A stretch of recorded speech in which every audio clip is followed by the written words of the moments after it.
Higher স্টাডিজের জন্য bank একটি important document. So bank আপনারা যখনই সাবমিট করুন ব্যাংক স্টেটমেন্ট বা ব্যাংক সলভেন্সি অবশ্যই এটা যেন ভেরিফায়েবল হয়। মানে সেভিংস বা এফডিআর যেটাই দেখান না কেন এটাকে যেটা করা লাগবে সেটা হচ্ছে যেন ব্যাংকে ফোন করলে বা মেইল করলে সেটা রেসপন্স পাওয়া যায়। সো ইউরোপের ক্ষেত্রে অল টাইম মাথায় রাখতে হবে যে সেভিংস অ্যাকাউন্টই এখানে বেশি চাওয়া হয় সব জায়গায়। বাট ইউকে একটু ডিফারেন্ট, এখানে এফডিআরও কাজ করা যায়। সো ইউএসএতে কিন্তু রিসেন্টলি এখন ডকুমেন্টসগুলো খুব বেশি ভেরিফাই হচ্ছে।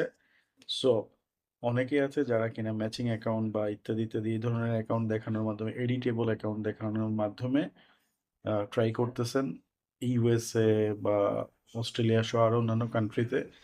তাদের জন্য এইটা খুবই ডেঞ্জারাস টাইম যাচ্ছে।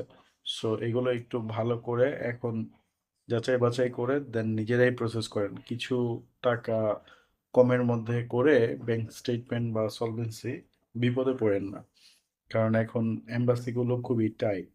সো আপনাদের ডকুমেন্টস ভালোভাবে ভেরিফাই হবে। আপনার শুধুমাত্র এফডিআর বা সেভিংস এই দুইটা সিস্টেমে নিজের অ্যাকাউন্টে টাকা রাখতে হবে। ব্যাংকের হেল্প নেন, নো প্রবলেম, বাট সেটাতে যেন টাকা থাকে এবং চেক করলে পাওয়া যায়, এটা মেক শিওর করে দেন আপনারা নেক্সট প্রসেসে যাবেন। এইটা আমি মনে করি খুবই খুবই ক্রুশিয়াল এখন বাইরের দেশে অ্যাপ্লাই করার ক্ষেত্রে। সো যদি সেই পরিমাণ অ্যামাউন্ট দেখাতে না পারেন ব্যাংকের হেল্প নেন, সরাসরি ব্যাংকের সাথে কথা বলেন, ওরা হেল্প করবে। ঠিক আছে, বাই বাই, আল্লাহ হাফিজ।